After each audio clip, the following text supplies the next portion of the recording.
morning, good afternoon, and good evening, everyone. Welcome to another week of Global Café. My name is Mitali Mystery, Senior Policy and Project Coordinator here at the IFA. And today I'm very excited to be introducing you all to Miss Patricia D'Antonio on the topic of countering the pervasive negative beliefs about aging. Also, before we start, in the chat, we would love to hear where you're coming from. So, feel free to chime in wherever you're tuning in.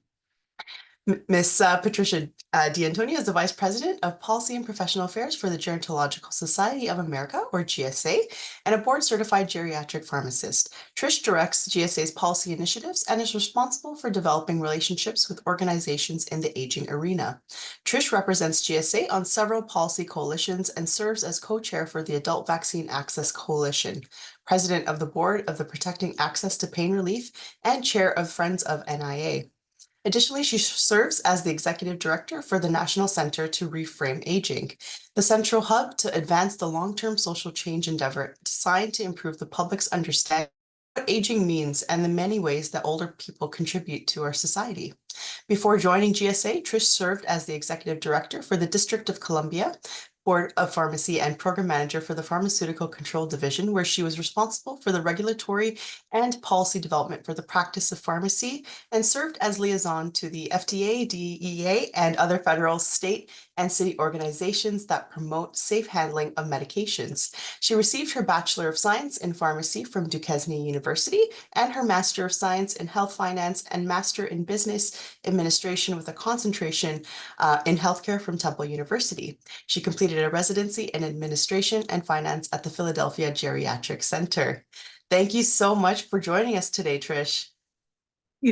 Thank you so much for inviting the National Center to Reframe Aging to be here. So excited to be able to speak with you all today about the work of the National Center. So I feel like I'd say something like long-time listener, first-time caller, as someone who has lurked in the background on Friday mornings as I get ready for work with the Global Cafe. So thank you so much for inviting us to be here today.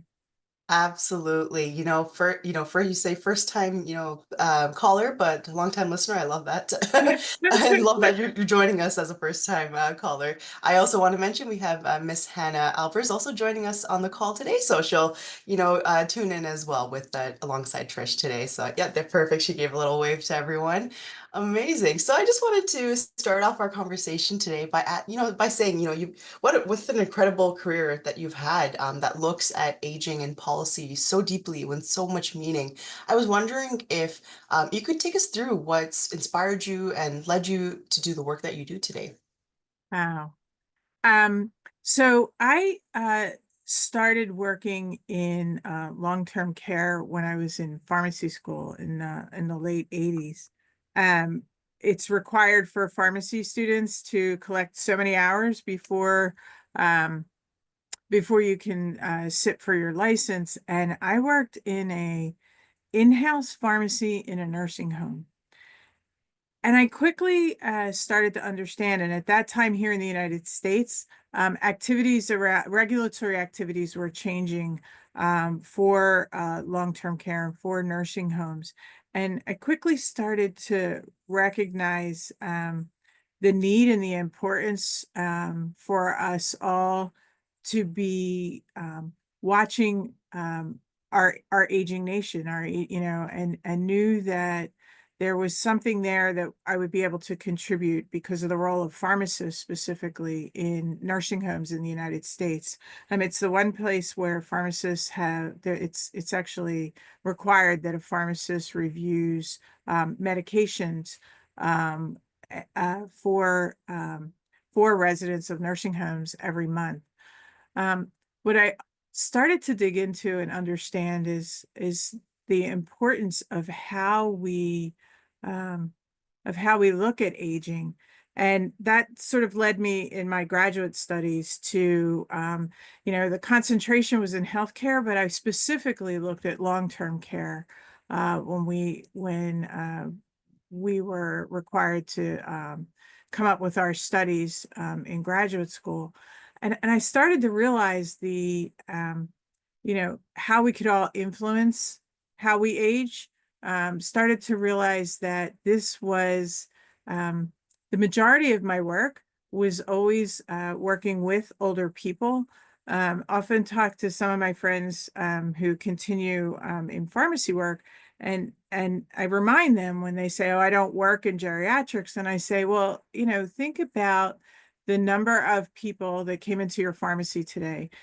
Take away uh, people who had to come in to pick up prescriptions for their children for earaches, and take away maybe people who came into the pharmacy for either prenatal vitamins or birth control, and think about the majority of people that you serve today." And most times people will say, "Oh, yeah, you're kind of right. It was probably a population of people 60 and older." So I really learned a deep respect and a deeper understanding with colleagues of what we could all do and how we could influence aging. And the more you get into understanding financing of long-term care, the more you start to realize the importance of policy in long-term care. So that led me to shifting from direct practice to policy and professional affairs work at associations. And so started with a pharmacy association about 25 years ago, and have moved on to working with the Gerontological Society about 9.5 years ago now. And and really, because GSA is multidisciplinary, really recognizing how so many policies are impacted and how um, we're all affected as we age by these policies, and able to um, help represent GSA's members, and the research, the evidence that um, is conducted and produced in those policies for the United States. Yeah, thank you so much for taking us through that. And I love that, you saw, the gap and kind of the connection, the increased need, and you kind of just, like, I need to do this. This is the what I need to kind of have help to make some change really happen. And that's fantastic to hear. 9 years, you said, for 9 years with GSA, yeah. yeah, that's fantastic. Congratulations on Thank that. you. Thank you. Now, as you are the Vice President of Policy and Professional Affairs for the Gerontological Society of America, could you speak about the National Center to Reframe Aging, which is led by GSA, specifically on its purpose and how it came to be? Sure, thank you. Um, so the National Center to Reframe Aging, we're dedicated to ending ageism by advancing an equitable and complete story about aging in America. The center is a trusted source for proven communication strategies and tools to effectively frame aging issues. We are the nation's leading organization cultivating an active community of individuals and organizations. I'm sure some of you are on the call today to spread the awareness of the implicit bias that we all carry toward older people, and ultimately influence those policies and programs that benefit us all as we age. Um, the National Center was established in July of 2022, and it was born out of the Reframing Aging Initiative. So I guess if you want me to go into our true origin story, Natalie, about 10 years ago, um, the executive directors of several leading organizations, aging organizations in the United States, they often get together and talk about different issues. And one of the things that they discussed was the shared challenge that all of our organizations had. And that was mainly that people weren't understanding the work or the importance of our work in aging, right? And the programs and the policies that we were advocating for. So really said, it's time to figure out what is this issue. And they believed it to be ageism, but being the organizations that we are, we knew that we needed to have that evidence that those that true evidence to prove what that was. And not only to have that evidence to understand what it was, but also to understand what we could do to change that. So the 10 aging organizations, AARP, American Federation for Aging Research, American Geriatric Society, American Society on Aging, along with GSA, the Leading Age, National Council on Aging, Grantmakers in Aging, US Aging, and National Hispanic Council on Aging. And I think Hannah's going to link something in there for you. But I would imagine that some of you on the call right now recognize these national and international organizations. They got together with four philanthropic funders, the John A. Hartford Foundation, RRF Foundation for Aging, the SCAN Foundation, and the Archstone Foundation. And we started to work with a research partner, the Frameworks Institute. And I would imagine that some of you have heard of Frameworks Institute. They've done work in early childhood development. They do work with nonprofit organizations to develop, that social, to understand that communications that we need for social change. So we got together with them. We conducted the research, learned what the public and how the public perceives aging and perceives older people, and how we could shift some of our communication strategies to change to a much more productive thought, that when we talk about that equitable and complete story of aging. And so it really has been a long-term project of all of us to be able to talk about and understand how we can communicate about aging to improve understanding of older people and recognize the many contributions older people make in society. Yeah, absolutely. I love that there's such a collective aspect of this, really engaging so many different organizations, funders to really come up with the best solutions possible. More heads we have together, the better, and the Exactly. fact that exactly, and the fact that you guys have come up with the center is such a great thing. So yeah, thank you for kind of taking us through that. It's important to kind of know that, when you see these organizations, there's a lot that's going, behind the scenes, what it took to establish it in the first place. So, thank you for taking us through that. So as I mentioned, the center is quite incredible itself. So I'd love to hear its current goals and how it's working to achieve them right now. Sure. So, since being established, only over a little, not quite 2 years ago, about a year and a half ago, one of the things that we really are focusing on is the public conversation about aging. And so we know, so first thing we know is that this is a long-term culture change. And so it won't happen overnight. It won't happen as as we all hope it will happen. We embrace aging. So when we think about this, our goal is to counter ageism and also to broaden the conversation and the understanding about aging. I think what's really important when we talk about that is, how do we get people to recognize that we celebrate aging, right? Aging is not all about death, decline, and disability, right? We need to get people to recognize that we have to celebrate age rather than fear age. And really what we try to do is get to a more productive thinking about aging in our work.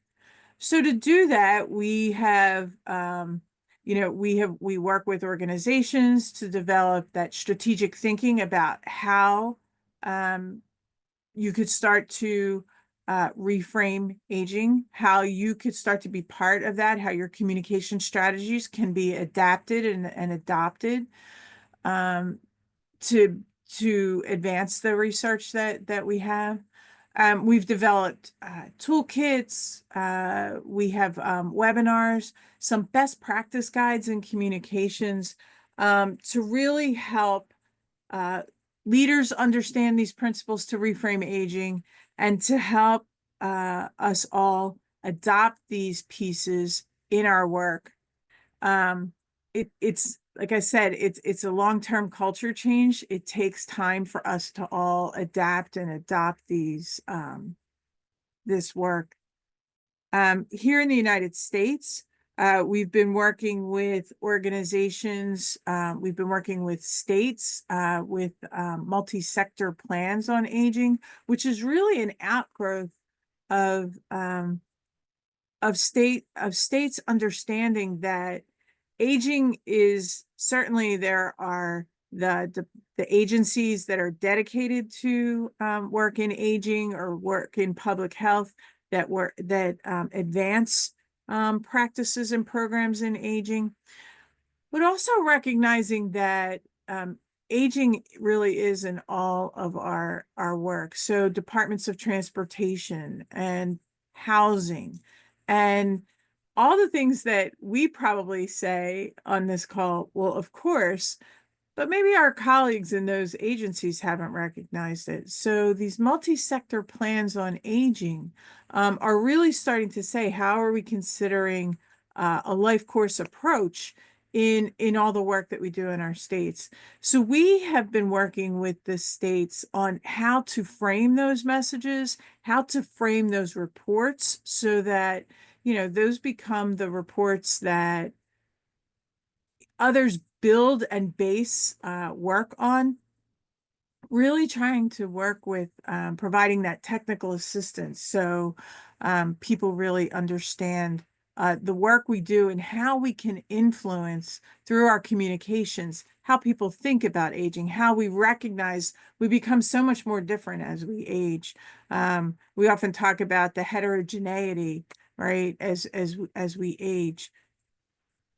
I think Hannah probably could share a couple instances in the chat where we've participated in a PBS, public broadcasting system television town hall in Pennsylvania, where we're working with the state agency to help educate colleagues who live in the state of Pennsylvania about the importance of these policies being adapted and adopted. We are working with other states like Maryland and Wisconsin and Minnesota on how to really develop these plans and think about aging. We also have some impact stories that we've shown around the United States. There are groups in San Antonio. There's the Boston's Aging Commission, Age Strong Commission, activities that they've done. All of these pieces underscore the impact of productive, age-inclusive messaging to drive change and improve outcomes for all of us as we age. Yeah, that's incredible. The level of work, the amount of work that you guys are putting out is like it's commendable. And I love that you guys are including, really implementing a multi-sectoral view of this. There are different sectors, wherever you work that really need to kind of change their mindset. And it's great that you have these resources that are adaptable, that kind of have that level of communication that they can start using. And, just kind of along the lines of communication, I wanted to kind of say, countering ageism itself is a broad imperative. It's the heart of your work and of the centers. So I was wondering if you could speak about how language and communication inform this call to action. Oh, yeah. That's the heart, like you said, it's the heart of the work that we do. And it really is, what the research told us and what we learned about how we could counter, how we could counter this ageism is really fascinating. And while we have an hour, I really hope that some of you get an opportunity to take a look at some of the work that we're doing. I will say that, um, you know, this shows up in our daily lives. It's professional, it's also personal, right? And I had to recognize some of my implicit biases that I carried. And I still carry, and I have to check myself along the way. But really, when you think about this, our communications, what we say, what we write, um, you know, all of this is driven by cultural models that we have developed from when we're 2 and 3 years old in our brain. It's how we make those split-second decisions about any kind of input that we take in, when we have to make a decision, when we're trying to participate in the world, right? Um, and really what our goal is to get to some of those more productive models that are a little bit further down in our brains. The negative models, they stay at the top of our brains. So we just know that there are ways through this research of how we can dig a little bit deeper to those productive models. We know that from the research that when knowledge starts to increase, as we make people aware of implicit bias we may carry about age, as that knowledge increases, attitudes and actions start to improve. And we start to hear people talk about solutions. Ultimately, our goal is to get to the policy support for the programs and the policy, the programs that we know will benefit us all as we age. Um, the goal is that we don't have to say the same words. So one of the things that I often talk about is, we don't have one phrase that everybody would use and know that that would be able to get us to to a point of, well, it's done. But the goal really is that if we tell a similar story, that same story, if we're using some of the not phrases, but if we're using some of the words that we know, cueing some of the values we know that get people to that more productive mental model, and we're doing that from different vantage points, right? So I work in aging research. Other colleagues are working in community-based services. As we're all talking more differently about aging, people hear that and start to model the language, and that's how we start to cue that understanding. We also spend time explaining what is ageism and how does it impact our lives. We also explain the broader sense of why these policies and practices are so important for all of us, and really all of us as we age, right? We know aging policy impacts us across the life course.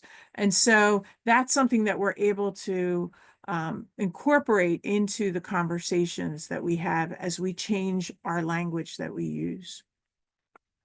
Yeah, absolutely.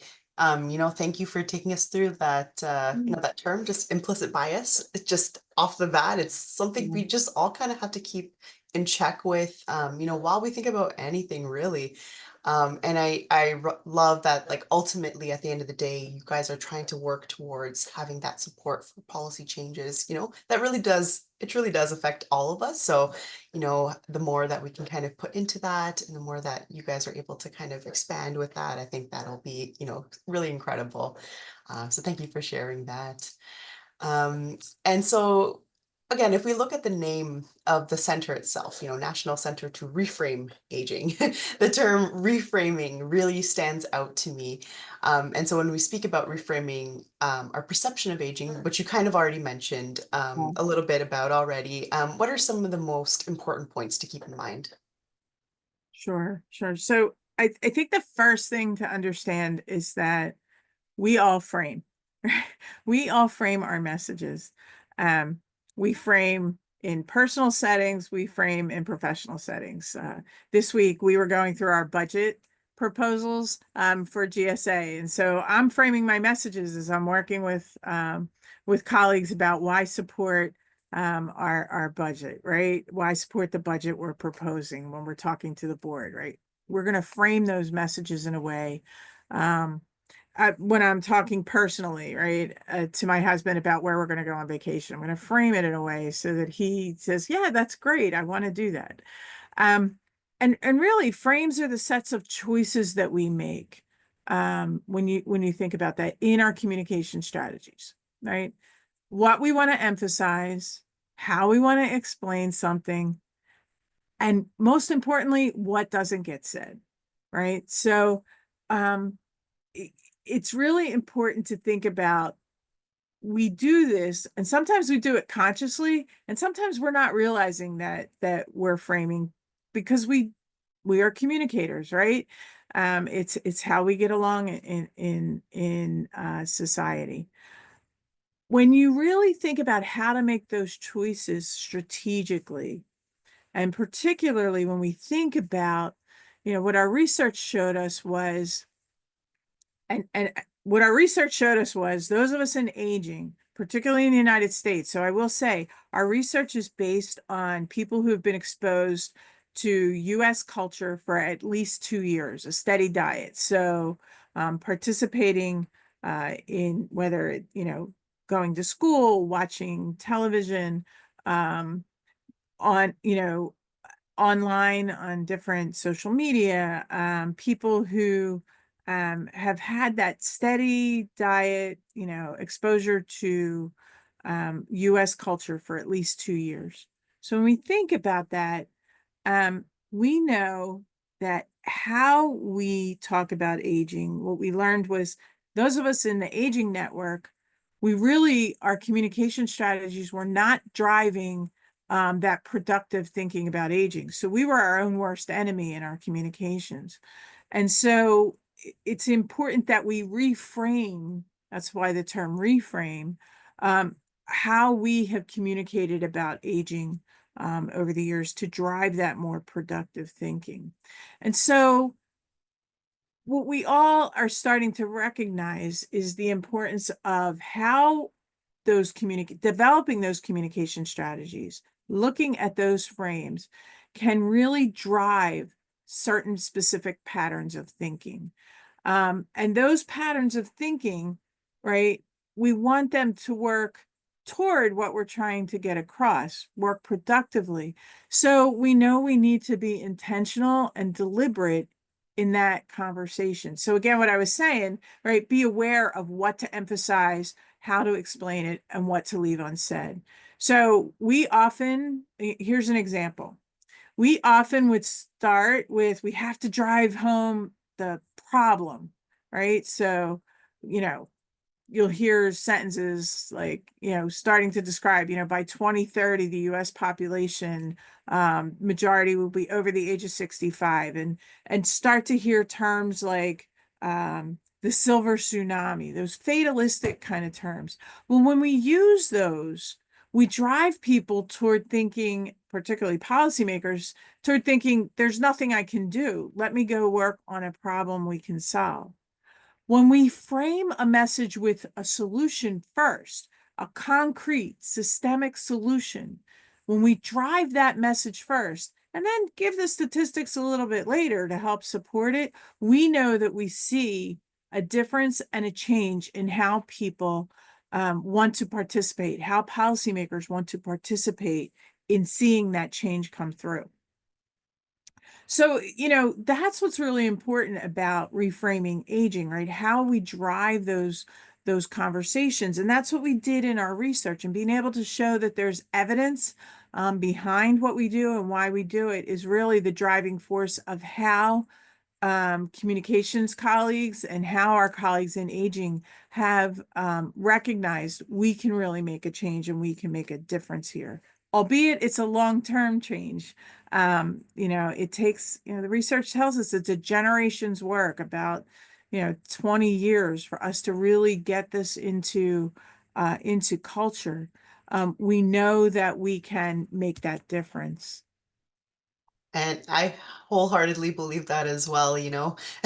It'll take some time, but it's going to be completely worth it, right? So just got to do it the right way, get that deeply integrated, and we have it, you know? We have to keep at it. We have to keep at it. Exactly, exactly. All right, so I'm going to invite, we've already had some great comments, questions going on in the chat, but would like to invite more people just to kind of, have any thoughts or questions for Trish. I'm going to start kind of going through some of them here. Our first one, I think it was a comment from Jane Carmody. I think it might have been in connection to something you might have said earlier, and she says, equitable and complete story, we really need to keep those things in mind, when we're thinking about things, as you mentioned, it's not just one kind of part. We need to kind of think of it as an all-encompassing topic and really integrate that equitable aspect into things. Um, if you wanted to touch on that at all a little bit. Sure. And so first, hi, Jane. Thank you.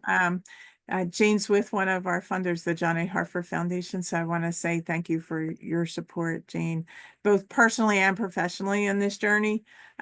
Jane is a fabulous advocate for this work, and it shows in her communication strategies. I think one of the things that we all know, as experts in aging and in the work that we all do, we recognize the importance of that statement, equitable, and um, when we talk, and we also recognize that there is intersectionality in our work, right? No one comes to the table in any single focus or any singular um, kind of way. And so we really do recognize that we need to bring in um, all of our being when we're communicating about aging, and recognize that it's very important that people understand that we work side by side, right? We are intentional in our language. We are intentional to ensure that equitable policies are advanced, and that aging is part of that, right? So often in the United States anyway, it's hard sometimes for people to recognize aging. In our research, we learned that aging and ageism just wasn't thought of as a problem. And it's kind of, if you think about it, um, the way that we represent aging culturally in the United States, and you may see this in your neighborhoods as well. Um, we think nothing of making fun of older people, right? So a television show might portray, the old crotchety deaf uncle who sits in a corner and complains all the time, right? So that becomes somebody's picture of aging.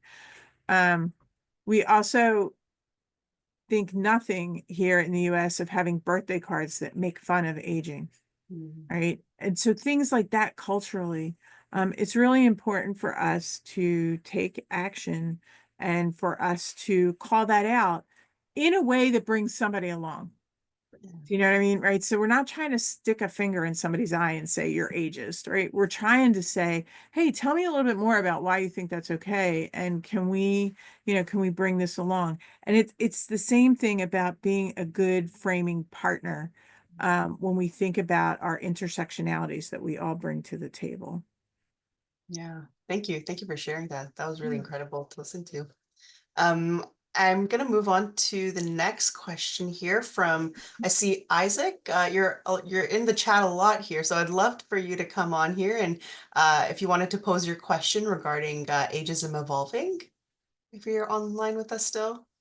Yeah, hello. Thank you very much. Good morning, Trish. Thank you for your words. I just had a quick question because I know that uh, in many aspects we celebrate aging and people living longer lives. There's always um, there's always a focus on people being able to live past 100, and I know that there's that one saying that the first person to live to 150 has already been born. So there very much is that celebration of aging and living longer lives.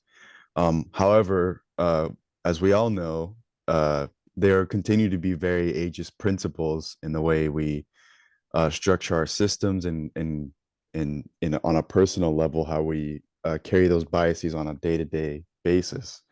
So I'm wondering if you have any thoughts, Trish, on as we continue to live longer lives, as people live longer. Of course, we've never lived such long lives before, so I'm curious to hear your thoughts on how you see the idea around ageism or ageist principles evolving into the future as people live longer lives, and the new meanings behind that. Thank you. Well, thank you for that thoughtful question. I think so. The first thing I think that's really important, one, we have to continue to remind, both professionally and personally, remind people that we are in an unprecedented time where we are living longer and healthier lives, right? I'm not sure that, and at least from our research, what we saw is that we all recognize ourselves as aging, right? So the focus being on aging. And that's something that when we are presenting in front of audiences around the country, we will often ask people, stand up. So if we're in person, right, we'll say, stand up if you're part of the aging population. And it's amazing because every once in a while, like, you get the whole room to stand up because people, if you're in a room of people who work in aging, you get almost the whole room to stand up. And usually it's somebody who was on their phone and they didn't realize that they were supposed to stand up, and their neighbors, like, nudging them, saying stand up.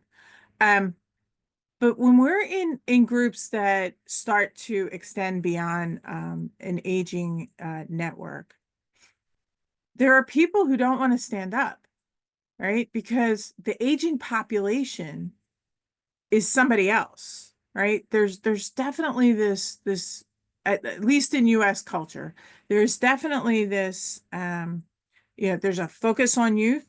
There is a belief that the aging population is a certain age group, specific age group, right?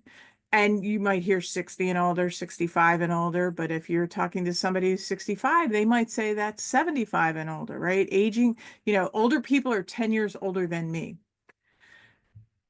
So the importance, and why we think the importance of reframing aging and the work of the National Center is that we can get us all to understand that we're all aging. I think that's like number one. Because I don't know that it would matter that we are living to 140 and 150 if people still have that ingrained implicit bias, if we're not able to call that up for people in a way for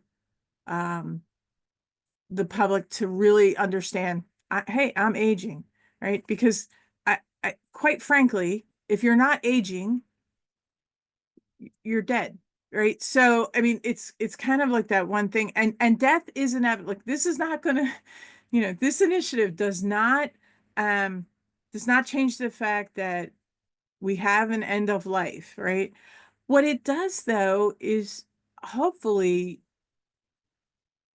our goal is to get people to understand how we're so much more different as we age. And our research shows us that when we ask people about aging, there's this dichotomy. Either we're all chronically ill and in a nursing home, or using hunched over and using a walker. I can't really, as I'm on Zoom, like, you don't see me like hunched over, and that's a bad thing, when actually we work in aging. We know having any kind of an assistive device is a good thing because it helps us continue to participate as we wish in society. Or we're all going on cruises and we're all jumping out of airplanes for our 80th birthday, right?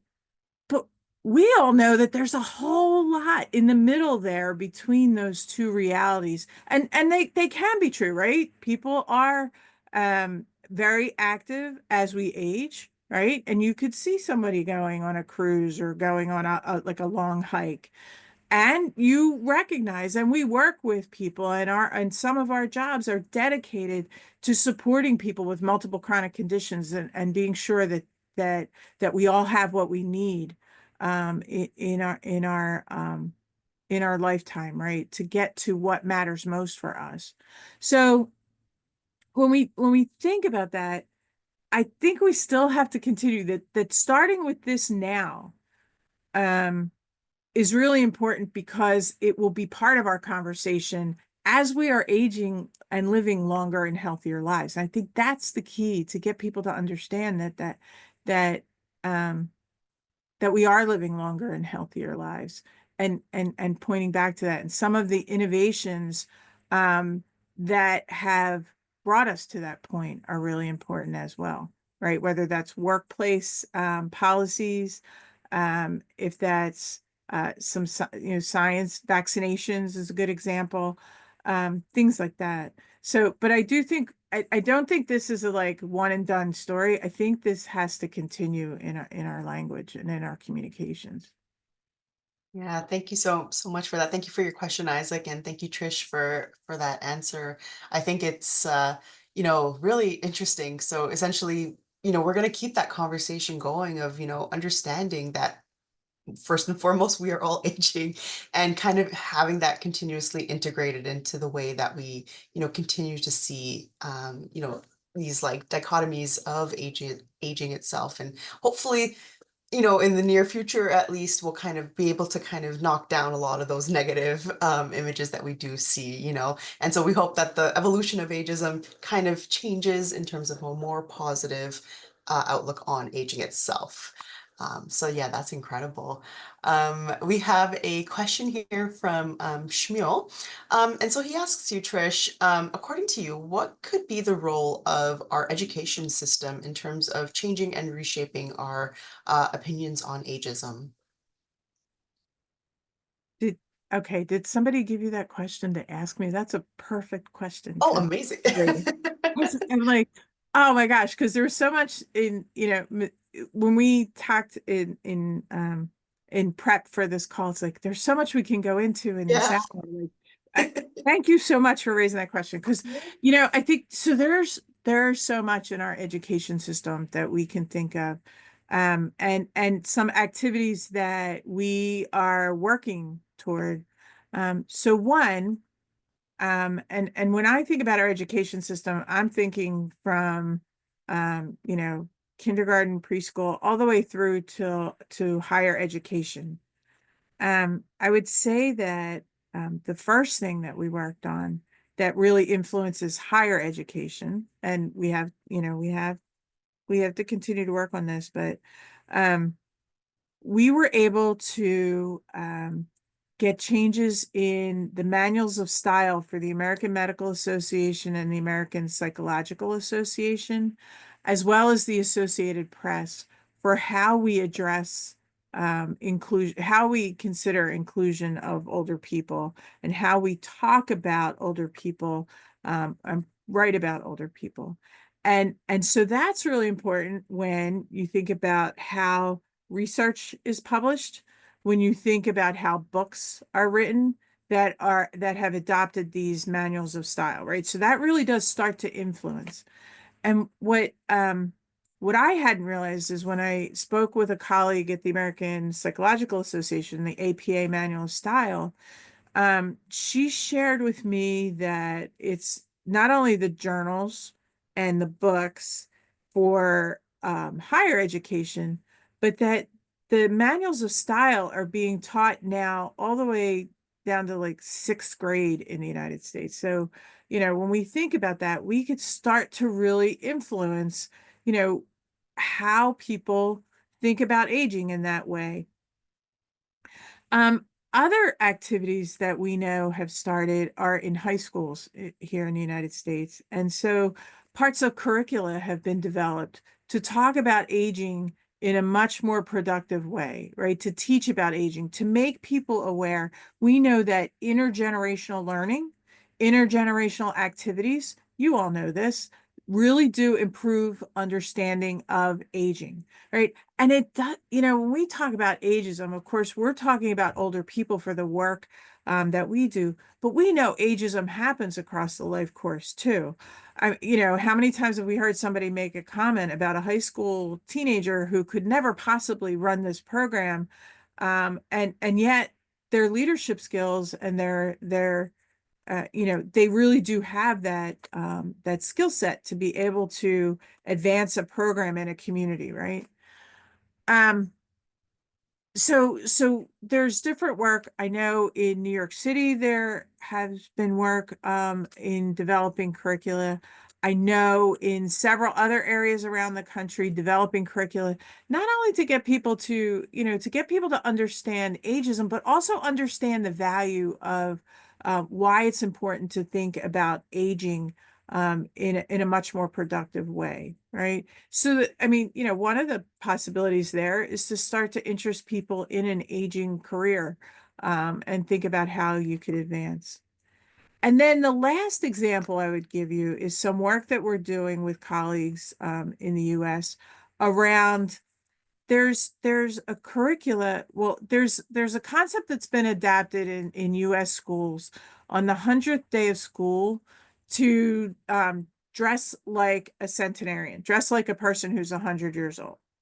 Well, what it's sort of developed into, not everywhere, but what it's sort of developed into is really highlighting those cultural models that are unproductive, those negative cultural models that we know about aging. So everybody's hunched over, people are walking with walkers, they're dressed in a way that kind of looks sloppy. And everything's about the gray hair. And so it doesn't really celebrate age, it sort of mocks age. So we have been working with colleagues to develop curricula and develop tools and resources that grade schools could use. Okay, that's great. We want to celebrate the 100th day of school. Perfectly fine. We want to celebrate aging. Well, what does it mean to celebrate aging? And how can we advance, again, that much more productive concept without having to, with getting people to model language. So this will impact students in the school, it impacts parents, it impacts teachers and other colleagues that work in the school. So really, again, modeling language, modeling the work that we know is more productive when we think about aging without having to without really having to, again, stick the finger in somebody's eye to say, you're being ageist, right? Sometimes we have to call that out. I'm not saying we don't call it out when we hear it, but how do we bring people along is really the important piece. But thank you so much for that question, because I was able to kind of share some of those projects that we're so excited about, that we know can really help change culture, right? If we are able to get a kindergartner to think about this in a different way all along, we don't even have to talk about ageism someday, right? Absolutely.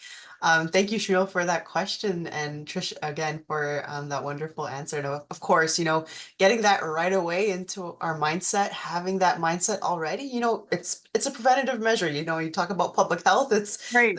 it's another kind of preventative measure that we're taking on our own. And I know we're kind of just 10 minutes away from the hour. We've had some incredible conversation.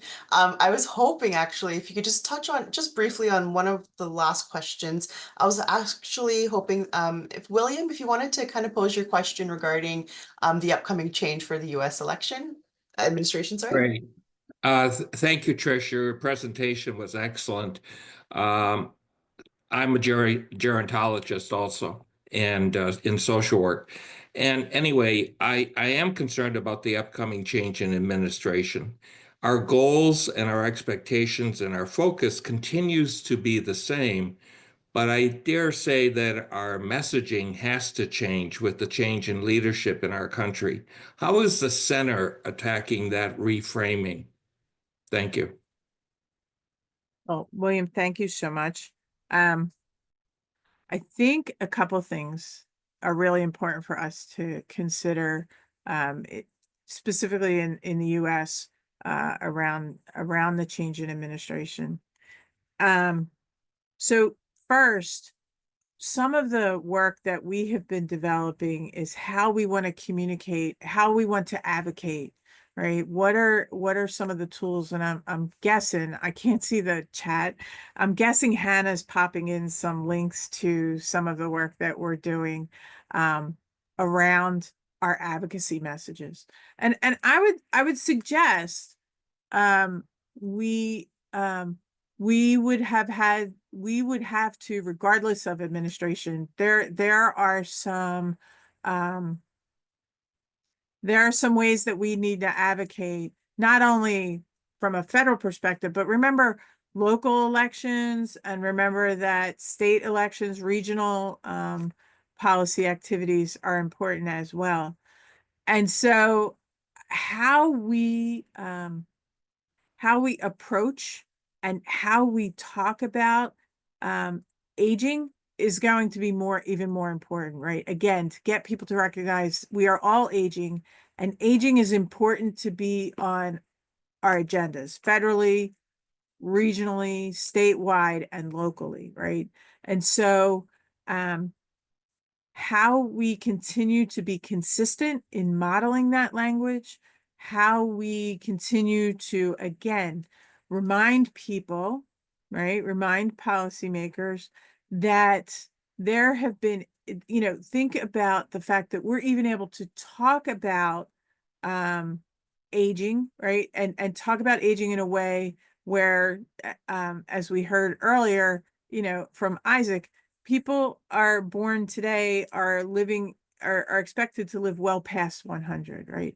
And so trying to get people to consider that, I think our advocacy messages will need to be consistent and adapt some of these models so that we can get people to recognize we're able to talk about candidates who ran for office and who will continue to run for office, and colleagues who continue in the workplace beyond what was a traditional thought about retirement age, because of all the innovation that we've experienced in the last 100 years, and remind people that, and that we should be celebrating aging. We have excuse me, we've developed some resources to be sure that people recognize the importance of speaking up. So sorry. How do we participate in the dialogue, right? And what kind of message do we use? So how do we participate? By writing op-eds? How are we communicating locally in our communities to advance those policies, which we believe will help build that up? The National Center works with our federal colleagues in federal agencies, including the Administration for Community Living, right, which leads the Older Americans Act work. We work with colleagues at the Center for Disease Control and Prevention in the Healthy Aging Network. And we work with colleagues at the National Institute on Aging and the National Institutes of Health. And as those activities, we know there's messaging going out right now about what could potentially happen in those activities. Our goal and our job is to be sure that when we are communicating, we are talking about the impact on aging. We are talking about the impact on aging across the life course in a well-framed way. That's really going to be, I think, one of the keys, because we're going to have to bring people along. And I believe we'll be able to bring people along. I believe, as we know with the research, that this will take time. It won't just happen with that first message that we put out. But if we're all consistent and those messages are heard from a variety of constituencies, that will really help us move forward in that. But I thank you for the question. And I will tell you, yes, there's been significant discussion about that. Thank you. Amazing. Thank you so much for that question, William. And again, Trish, for that fantastic answer. It's wonderful to hear that the center is already putting forth a lot of resources regarding that as well. So now that we are quickly coming close to the end of today's Global Cafe, we've got 4 minutes to All wrap right, I up. just looked. So I would love to hear your key takeaways from today's discussion, Trish. So I'll give you a little time just to gather some of your thoughts. I know there's been a lot as I will introduce our next week's topic and speaker right now. So please join our discussion next week, which is in alignment with International Day for the Elimination of Violence Against Women with Dr. Sarah Meyer on the topic of understanding the dynamics of violence against older women. So please join us to listen to that great discussion next week. That'll be moderated by my colleague, Miss Elizabeth Lewis. And again, just as another reminder, we are running on Eastern Daylight Savings Time here in Toronto. So please be sure to check your timing ahead of time with your calendars so that you don't miss the session. So we're back to you, Trish. In a few sentences, what are some of your key takeaways from our conversation? Sure. So first, thank you so much for inviting us to be part of the Global Cafe today. I think first we should recognize, and I said this a couple times, I always say that this is long-term culture change. It's important for us all to be participating in this long-term culture change because we know that that's really going to be what makes the difference as we communicate about aging and as we are able to start really getting people to recognize, really getting us all our friends, our family, our professional colleagues, really to understand we are all aging, right? That's at the heart of this. I think the other thing is that as we know so many programs are being developed to support older people and to support age-friendly work. This is the age-friendly communication at the center of all that work. So if you're doing sector-specific work, how we all communicate is so important and at the center of that work. And that being consistent across sectors really does start to make the difference. That's what our research shows us. That's how we can really make that sustained change in how people understand aging. And I think the last thing to remember is that this is a powerful story we tell, and changing culture is hard. I'm not gonna say that this is something that's easy. It's hard, but we know that the benefits are so much more fruitful for us all. And thinking about that and being able to participate in that is just an awesome, like it's truly the word awesome, right? Thought about how we can change culture and change attitudes about aging can be so important for us all and benefit us all. So I would say, please, if you haven't already, take a look at the work that we've done, take a look at our research, take a look at the resources and tools that we've developed that you can use in your practice area, and keep in touch with us. We have a newsletter, so sign up for the newsletter, learn more about our resources, and look forward to the continued conversation to improve how we understand aging and older people. Thank you so much, Trish. That was incredible. And yes, please, absolutely. Hannah's been populating the chat with all the centers, amazing, incredible resources. So please do take a look. I know they are based in the States, but there's always transferable knowledge, and I think it can work for everyone. So do take a look at that. We've had some incredible conversations happening with Trish herself, as well as in the chat. So, thank you, everyone. Apologies that we couldn't get to everyone's questions or comments today. But before we sign off, I'd like to thank everyone again for another great week of our Global Cafe sessions, with special thanks to Miss Patricia D'Antonio and as well as Hannah Alvers for joining us today.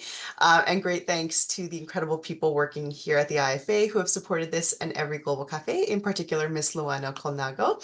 Also, just as an ending note, as IFA is nearing 5 years of our Global Cafe series, we will be launching a survey to get some feedback on how to make this experience even more impactful and meaningful to you. So we'd absolutely love appreciate your time in completing this brief survey, and we'll be sharing that with you all next week. So thank you everyone again. We hope to see you all next Friday and wish everyone a great weekend. Take care.